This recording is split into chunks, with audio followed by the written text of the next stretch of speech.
Welcome to Chapter 7, and in this chapter our focus is going to be on budgeting. Budgeting is a critical function in any organization, whether they're big or small.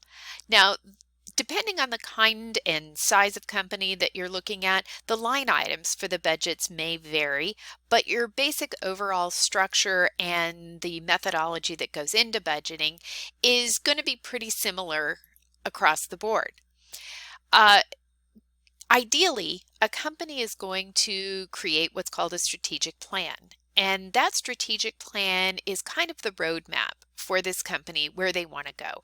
Obviously, budgeting is a crucial part of not only the strategic plan, but making sure along the way that the company is meeting its benchmarks. There are different ways to formulate a budget. We'll talk about those in a minute, but we've got top-down versus bottom-up, traditional versus zero-based, and flexible versus rolling. Before we get into that, let's really talk about what we're doing when we're budgeting, because the budget for a business doesn't really look a whole lot different in its basic form than a budget for a household. You're going to be looking at the money that comes in and where that comes from and how much it is, and then you'll be looking at how that money is going to be spent and whether or not there is enough for all the needs that there will be.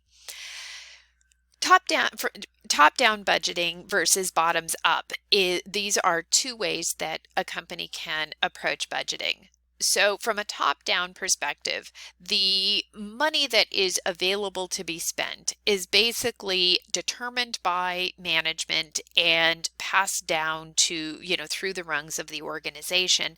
And basically lower level management is left to figure out how to do what they need with the money that's been allocated.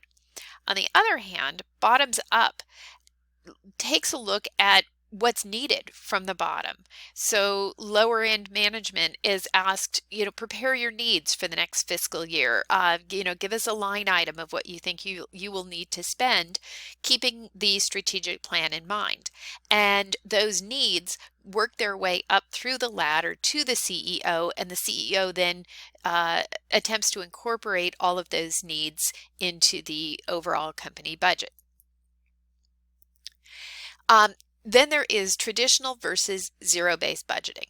In a traditional budgeting system, we start this year's budget with looking at last year's budget as our starting point. So we look at what we had budgeted for last year, how well we did in terms of adhering to that budget, and what modifications we might want to make going forward to the next budgeting cycle. Under a zero-based budget, every year we start over at scratch and we build our budget starting with zero. And this is potentially more work because it requires people to do things again that maybe they had done for previous budgeting periods. On the other hand, hopefully it will give a more realistic view of what's going to be needed as opposed to just relying on kind of what we've always done. And so the zero-based tends to be a little bit more of a thoughtful approach because it requires a reanalysis with every budgeting process. Then we have the static versus the flexible budgeting. When we prepare a static budget, it's going to be based on sales. Then we have a flexible budget that essentially reflects what we are actually spending based upon the sales volume. And we compare those two, and that gives us a sales volume variance. Did we go over? Did we go under what our static budget was?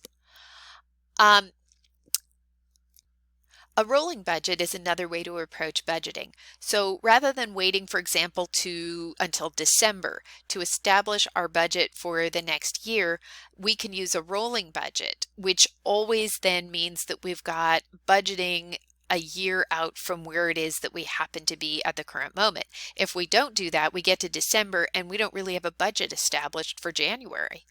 So what the rolling budget does is in our first year, let's say we're going to budget for all 4 quarters. And then in quarter two of our first year of operations, we're then going to be looking at budgeting through the first quarter of year two. In quarter three of year one, we're going to be going through quarter two of year two. Quarter four of year one, we're going to be looking toward quarter three, such that when we're standing here in the first quarter of year two, we have our year already formulated out in advance.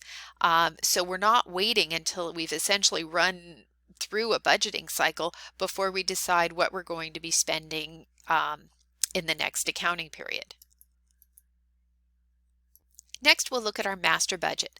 The master budget is really comprised of two budgets, the operating budget and the financial budget. The operating budget is our day-to-day roadmap of what we're spending. We've got our sales budget, our manufacturing budget, things like that. Then we've got our financial budget.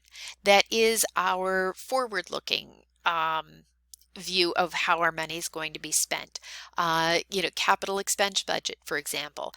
A company doesn't just decide on a whim that it's going to go out and buy a factory or maybe a really large piece of equipment. Those things are generally part of long-term strategic planning.